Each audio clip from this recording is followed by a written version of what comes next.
السلام علیکم ورحمۃ اللہ وبرکاتہ۔ ایک شخص نے حضرت علی سے پوچھا، مچھلی کے منہ میں زبان کیوں نہیں اور مچھلی کو ذبح کیوں نہیں کیا جاتا؟ حضرت علی نے جو جواب دیا سن کر ایمان تازہ ہوگا۔ ویڈیو کو مکمل دیکھیں۔ حضرت علی کے فضائل اور کمالات کے بارے میں جانے اتنا کم ہے کیونکہ حضرت علی فضائل اور کمالات کا ایسا سمندر ہے جس میں انسان جتنا گہرا غوطہ لگاتا جائے گا اتنے موتی حاصل کرتا جائے گا۔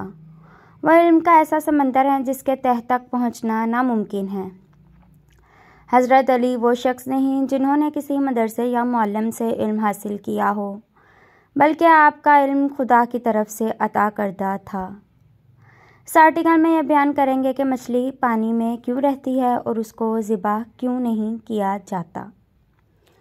مچھلی ایک آبی جانور ہے اور اس کا جسم سلکی چھلکوں سے ڈھکا ہوتا ہے، جبکہ پانی میں تیرنے کے لیے اس کے پاس خصوصی پر ہوتے ہیں۔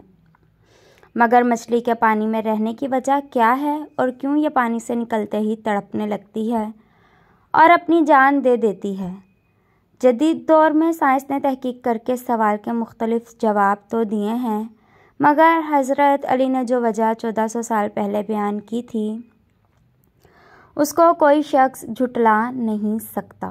ایک دفعہ ایک شخص حضرت علی کے پاس آیا اور پوچھنے لگا کہ ہر جانور کے منہ میں زبان ہوتی ہے مگر مچھلی کے منہ میں زبان کیوں نہیں ہوتی اور مچھلی پانی ہی میں کیوں رہتی ہے؟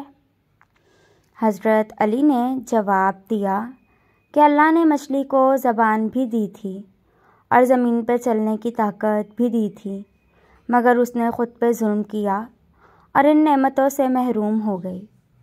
اس شخص نے پوچھا کہ کون سا ظلم؟ حضرت علی نے فرمایا کہ جب اللہ نے آدم کے جسم میں روح ڈالی اور سب فرشتوں کو اس کو سجدہ کرنے کا کہا تو شیطان نے سجدہ نہ کیا اور نافرمانی کی۔ اس کی وجہ سے اس کو جنت سے نکال دیا گیا اور بدصورت بنا کے زمین پر پھینک دیا گیا۔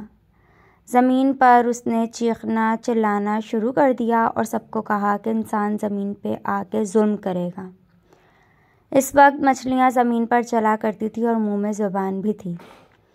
سب سے پہلے مچھلیوں کو ورگلایا کہ انسان زمین پر آیا تو پیٹ بھرنے کے لیے تمہیں کھائے گا۔ مچھلی نے جب یہ سنا تو وہ سمندر میں ہر آبی مخلوق کو انسان کے خلاف بھڑکنے لگی۔ اس وجہ سے اس سے زبان چھین لی گئی اور اس کو پانی تک محدود کر دیا گیا کہ جب بھی پانی سے باہر ہوگی تو خود ہی تڑپ کر مر جائے گی۔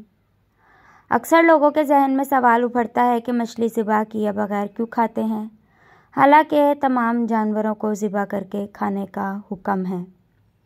اس کی وجہ، اس سوال کا جواب سائنس اس طرح سے ملتا ہے کہ جانور کے جسم میں جو خون ہوتا ہے یہ بیکٹیریا اور باقی جراثیموں کی رہائش کا ہے۔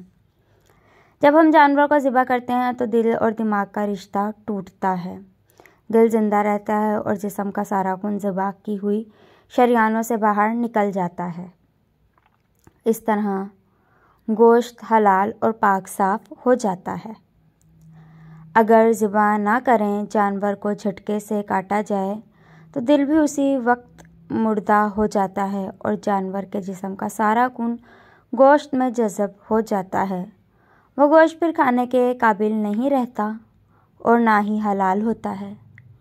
اس لیے ہم ذبح شدہ جانور کا گوشت کھاتے ہیں۔ جھٹکے والا گوشت اس لیے کھانے سے منع ہے کہ اس گوشت سے خون نکلتا نہیں بلکہ گوشت میں جذب ہو جاتا ہے۔ مچھلی کو ذبح کرنے کی ضرورت نہیں پڑتی کیونکہ مچھلی جیسے ہی پانی سے باہر آتی ہے تو اس کے پورے جسم کا نظام اللہ تعالیٰ کے خاص نظام کے تحت تبدیل ہو جاتا ہے۔ اس کے جسم کا سارا خون اس کے پانی سے باہر آتے ہی اس کے منہ میں موجود گلپھڑوں میں جمع ہو جاتا ہے اور اس کے جسم کا سارا گوشت اللہ تعالیٰ کی قدرت سے جراثیم اور خون سے پاک و صاف ہو جاتا ہے۔ اس لیے مچھلی کو ذبح کرنے کی ضرورت ہی نہیں پڑتی۔ اللہ تعالیٰ نے مسلمانوں کے لیے قرآن پاک میں ہر چیز کے بارے میں رہنمائی فرما دی۔ پھر حدیث مبارکہ میں بھی ساری حلال و حرام چیزوں کا ذکر کر دیا۔ سائنس ہمیشہ سے اسلام کی مرہون منت رہی ہے۔ فرمان الہی اور فرمان رسول اللہ صلی اللہ علیہ وآلہ وسلم میں کسی قسم کے شک و شبہ کی گنجائش نہیں۔ ہر حکم رسول اللہ صلی اللہ علیہ وسلم میں حکمت ہے، جس کی تصدیق آئے دن سائنسدان بھی کرتے ہیں۔ فرینڈز، اسٹوری اچھی لگے تو چینل کو سبسکرائب کریں، بیل آئیکن کو پریس کریں۔ اللہ حافظ۔